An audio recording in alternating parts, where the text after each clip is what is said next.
Oh, we're live already. How about that?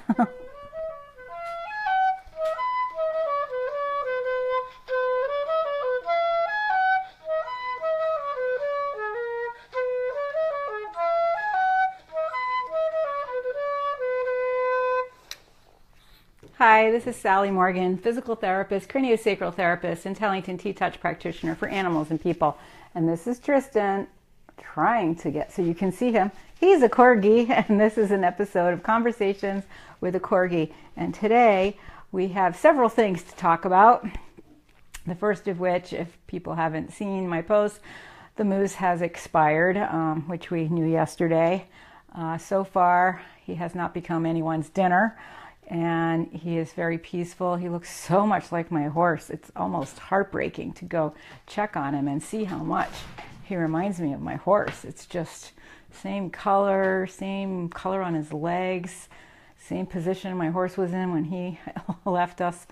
It's a little bit tough. But last night, because Tristan and I did our TV thing, we were coming back late and we had a evening walk at about, 6:30, quarter to 7. 7 is traditionally when we were seeing our fox pair coming down the street. A very big male fox, quite red, and then a little bit more gray, sable-colored female fox. And I saw her last night. I was coming up the street from the stream where it crosses under the road, and there she was, down the middle of the road, right by my house where she'd been in the summer, and I'm like, oh, please, God, go find that moose. And in fact, and then I thought, oh my gosh, is that a coyote? And I know what they do to dogs in California. So Tristan and I walked even more smartly back to the house and inside. And then I went out on the front deck with Tristan because I knew he would bark if he saw her. And she did not come out of the trees. So I know she was there. Foxes are really good at hiding and then reappearing later. And I have not gone down to the moose this morning to see if she found him last night. A little nervous about doing that, but we'll wait a couple of days and see what happens. So there was that. And then yesterday we also went to our local TV station to do a little segment called Learn from the Experts, where I got to talk about holistic physical therapy. Tristan came along, and we were kind of later than I wanted to be getting there because they are just tearing up the road that runs in front of my house to every other side street for about 2 miles, and the traffic was not moving at all. I pulled out onto the main road, went about 500 feet, and then sat there for a while, and I was panicking because I thought that they were paying, when you do recording for music, often you're renting by the minute, and you're on a really tight schedule, and I thought this could be similar. But no, it's a very relaxed small radio or TV station. So they had actually scheduled someone before me, and they were running late because there's construction everywhere. And so it worked out just fine. And Tristan was very handsome. He wore his blue bow tie. It matched my dress. He got to sit on my lap because when there was another chair for him, he didn't really fit in the picture. So it went fairly well. It'll be on YouTube within a week, and I will certainly post it on my YouTube channel and on my website so that you guys can see it too. Hope it went all right. And I learned a lot more about the TED Talk. We're coming up close to the time when we need pictures for our behind us. I don't know that every TED Talk I've ever seen actually uses slides, but for this one they are requiring us to have slides, which is a little bit tricky, although depending on the length of your talk, if you have a slide, like you only need like 5 or 6. If you have a slide every so many minutes, then you know what part of your talk you're at so that you can, better determine where you are so you don't get lost. And I'm pretty nervous about not forgetting, but just not saying it the way it is in my script after I work and work to get it down. So I need to have in my head at minute 5, I'm talking about this. At minute 10, I'm talking about this. At minute 15, I'll be talking about this. So anyway, it's a lot of work. It's really complicated. A lot of the people that aren't doing it are really glad because it is so much work. And a few people have literally had to start over again because the person helping us found some strengths in their talk and they wanted them to go in a different direction. Luckily, that hasn't happened to me because I'd be in a panic. Anyway, so that's moving along. I need to have a final draft of that over this weekend. I'll be working on it all day today and tomorrow, even though these are our 2 last warm days, so I might be outside working on it. I don't know. So, and then the other thing that came up, which is related to today's topic, is, in TED Talks, TED stands for technology, entertainment, and design. And so TED is about science. They don't want pseudoscience. So everything I read the other day under alternative medicine, holistic medicine, complementary therapies, all of those things, chiropractic, acupuncture, Reiki, homeopathy, naturopathy, all of that is considered pseudoscience. And I have a lot of fine lines I'm walking between science and other science. And certainly a lot of these things have been researched heavily, not all of them, but certainly craniosacral therapy. There are thousands of research articles about the effects, about the work we did researching in dissection, about the ability for a person putting so much force on the head to move the spinal cord in a fresh cadaver. All the prior studies were done on, rigid, long time dead cadavers, and so you weren't able to measure changes the way you are now. It's just so interesting how, and for years they did a particular cut on the head to look at the brain, and they had never cut it in another direction. And just something so simple as that can change the course of science, because if you were only looking at, your brain cut down this way, you're not seeing anything that's going on in the middle, on the sides, if you cut it this way or whatever. So just somebody being innovative enough to say, let's do this another way. You can find out a lot of things in science. So today what we're going to talk about is chiropractic. And this is an activator. It makes a pretty loud sound. It's shaped a little like a syringe because of the way you hold it. And I have to say, I had a client once, I was seeing her horse, and I was using the activator on his neck, and another lady in the barn came in and went wild. She's like, oh, I need to get one of those. Where can I get one of those? And these are not really that easy to get if you're not, have some kind of certification or license to work with them.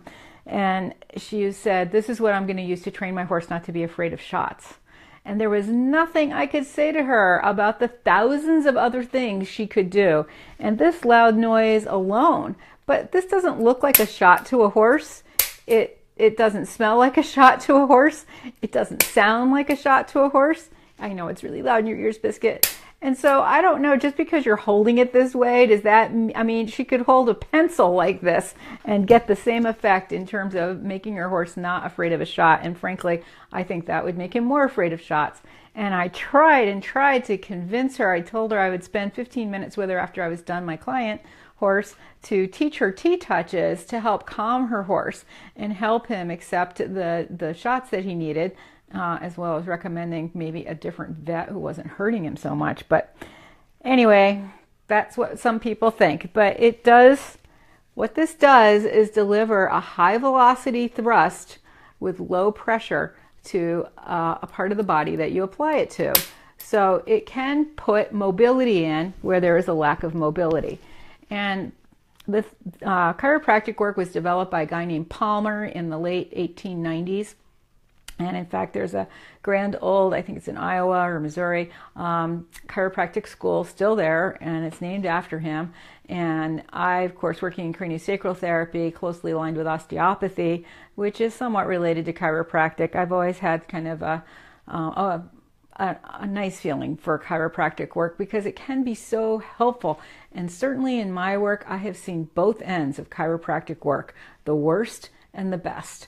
And so I still continue to love chiropractic work, and I do what they call veterinary orthopedic manipulation with animals, using this activator to put movement in the spinal segments or the other joints in the body. I've used the activator on my own ankles to get range of motion where I have some fractures and some calcium building up, and it's worked great. And certainly in physical therapy, we do manipulations on the bony segments of the body, and we try to do a high velocity, short frequency thrust. And a human can only do so much, and look how precise the end of this is. I can never arrange my hand to get a manipulation as precise as this can do. So I have not done so much traditional joint manipulation or joint mobilization in physical therapy since I've been able to use this instrument, but sometimes I have to. And certainly for the low back, just doing gentle joint mobilization where you're not doing a high velocity thrust can be really relieving for people with different kinds of back problems. And I've also done that same kind of thing on a horse because, again, they are subject to tons of problems in their low backs because, we have low back problems and we're sitting on them. So chiropractic really is about putting mobilization in the spinal segments to relieve the nerves, and it's thought that that will create better nutrition for the muscles and organs that those nerves innervate.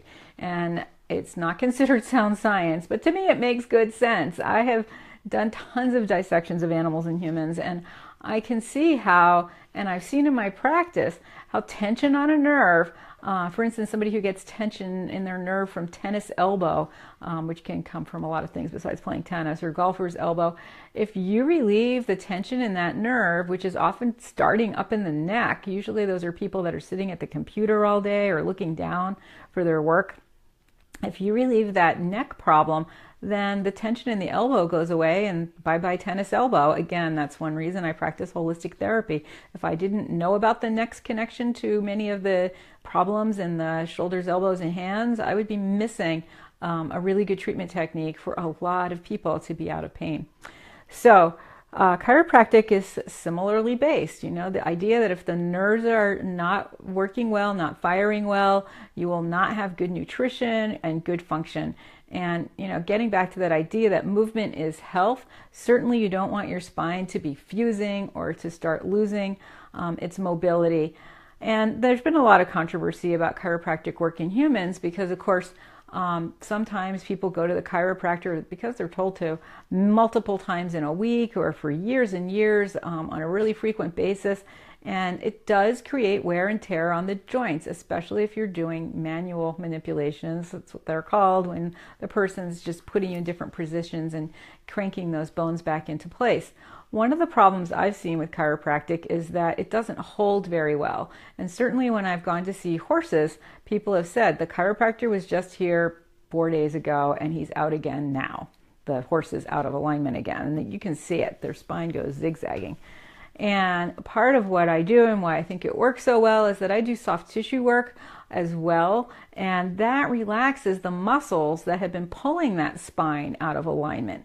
And then when I do make that adjustment to put the spine back in alignment, it stays because the muscles aren't pulling on it. And I certainly have a problem with that myself. For years I thought I had scoliosis, but in fact, because of injuries in my shoulders, I was using the muscles in my right shoulder really strangely, and they were getting way overdeveloped. And when I had a really good massage or two, and I only trusted a few people to do this because I don't have a good reaction to massage usually, but once that person I work with relieved that tension in those muscles, it was like a new body. I could not believe how straight my back was, how easy it was for my legs to stay in alignment, how much less pain I had in my neck and my head, much fewer migraine headaches. So those muscle spasms can be significant, and I had a pretty bad one. I don't know, I got out of bed and just twisted the wrong way. I jumped up in a hurry, and I had this pain under my right shoulder blade in the back. And thank God I had a client coming that day who's also a massage therapist, and I was able to instruct her to use this to mobilize the joints that were impinging that nerve to that muscle, and within seconds it was completely relieved. I couldn't even imagine what the pain had felt like. It was so completely gone. So chiropractic work can be profoundly effective for back pain, and I think it can be effective for many other things as well, certainly for nutrition and innervation to organs. I think it's really critical that that be as unobstructed as possible, and so therefore chiropractic is effective.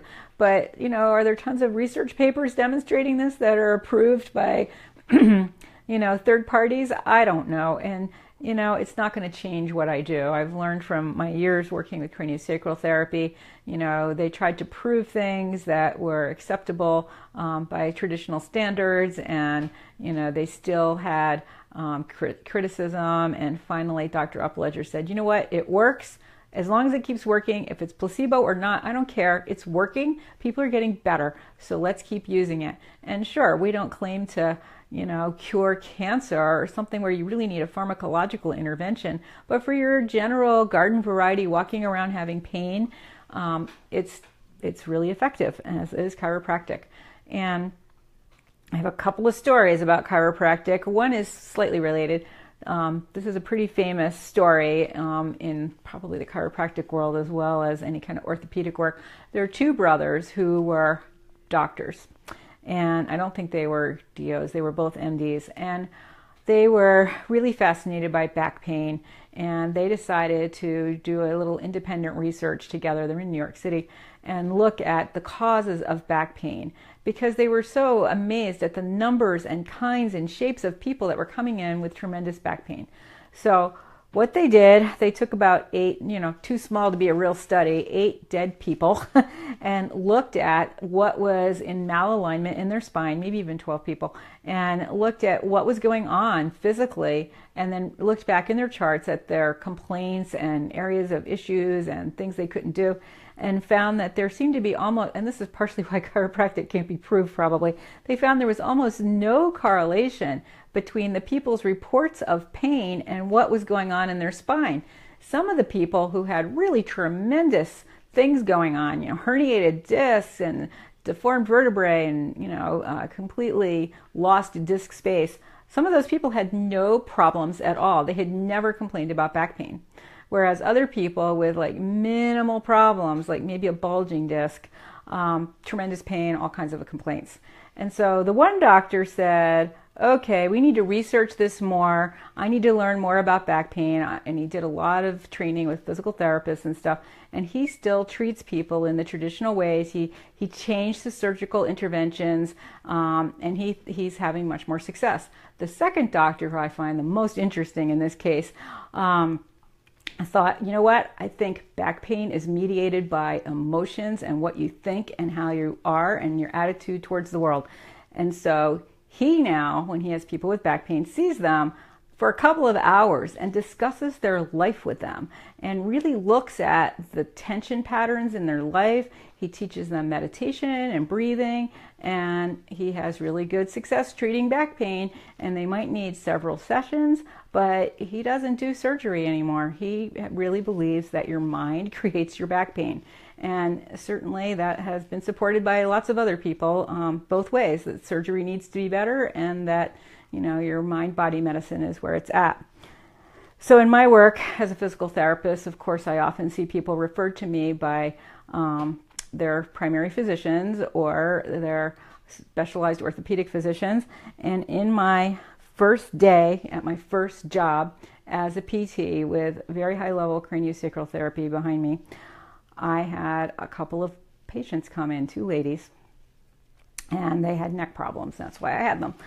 And I put my hands on the 2 of them and felt something was not right. It felt like acute injury to me.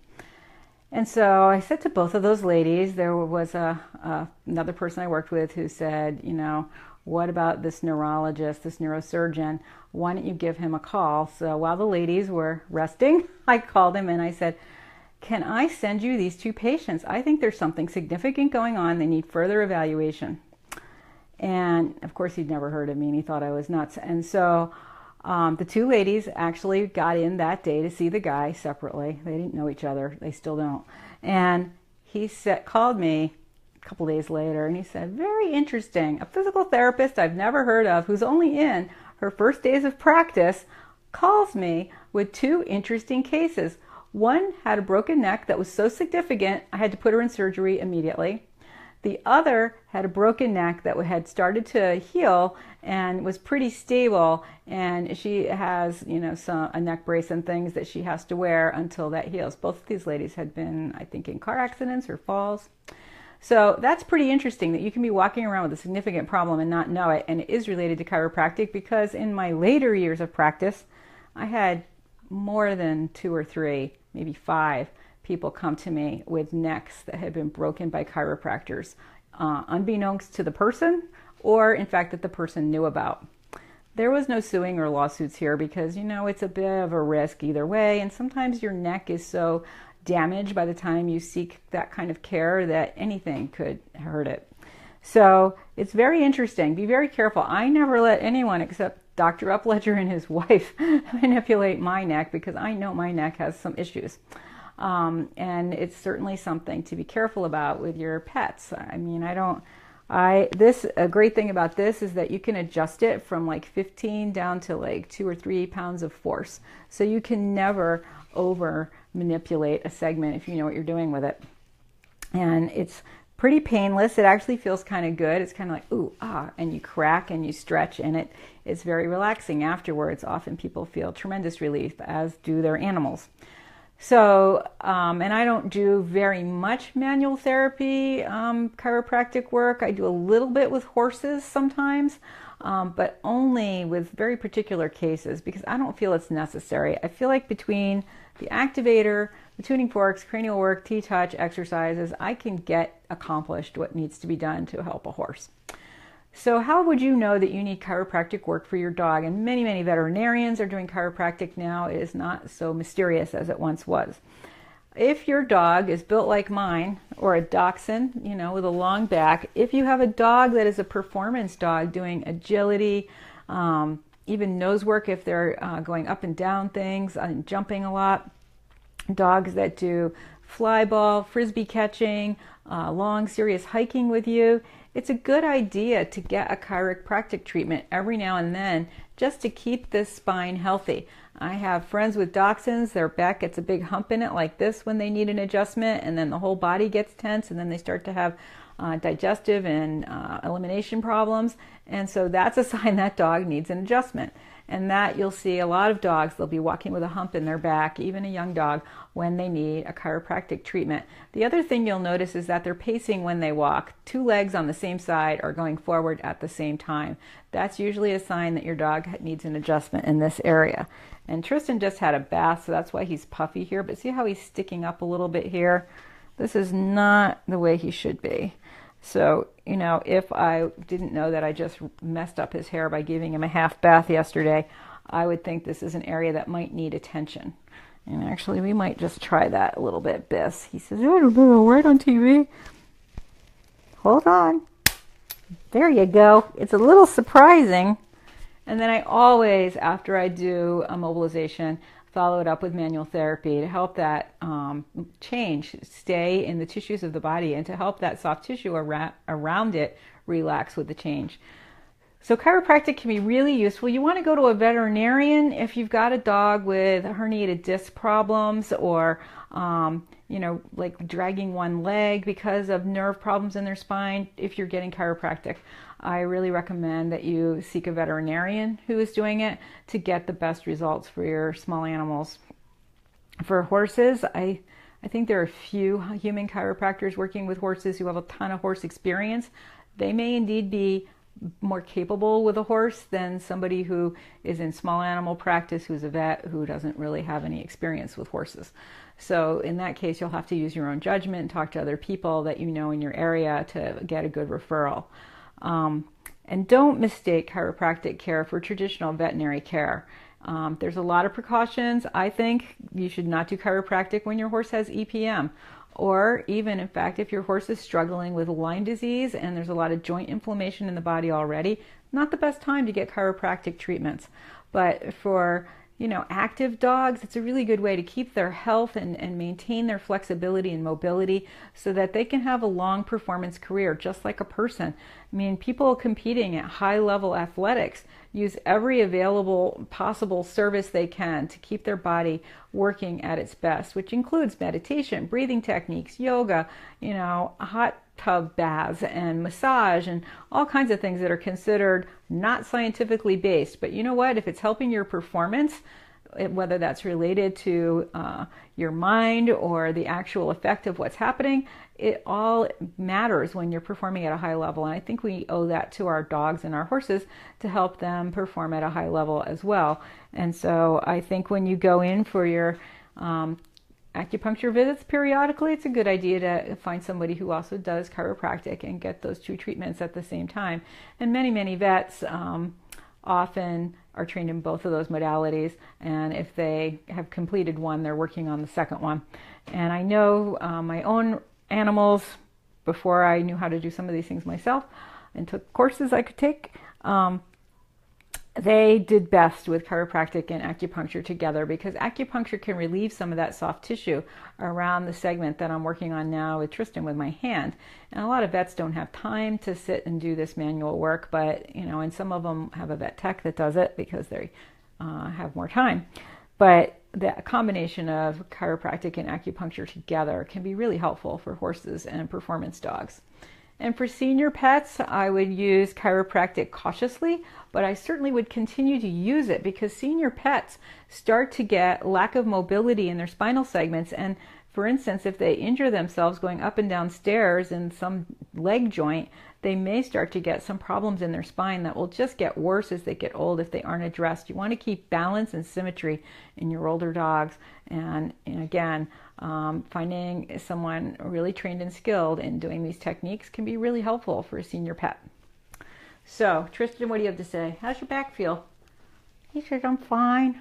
He had a little spot bath yesterday. After our talk in the morning, I was so tired of his stinky butt from when he had some anal expressing situation, and I just couldn't take it anymore. And then his front, still from the bacteria at the beach in the summer in July, his puff here in the front is so thickly furred, I just could not get that bacteria smell out.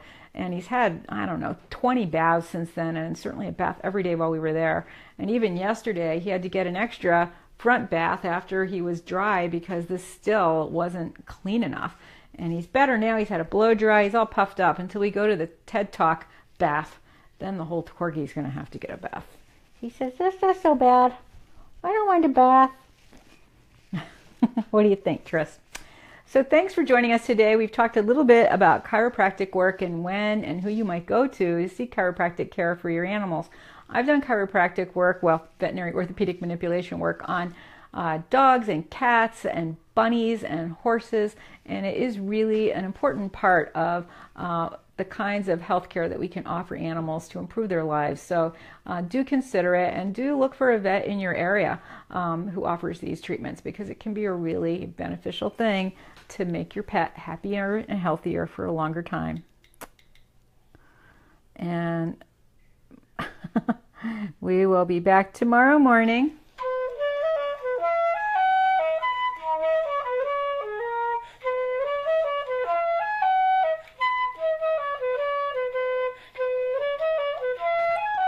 See that Corgi? He's so cute. And he's clean. He smells delicious. Busy.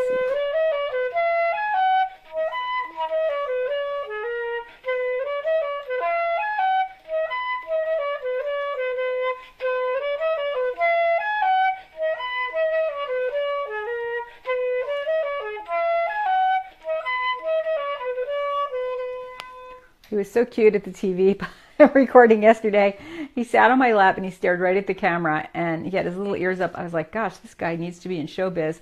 And he was like posing and smiling and animating our talk. He was really cute. So Tristan was a star. Hopefully everything else went okay too. We'll see you tomorrow.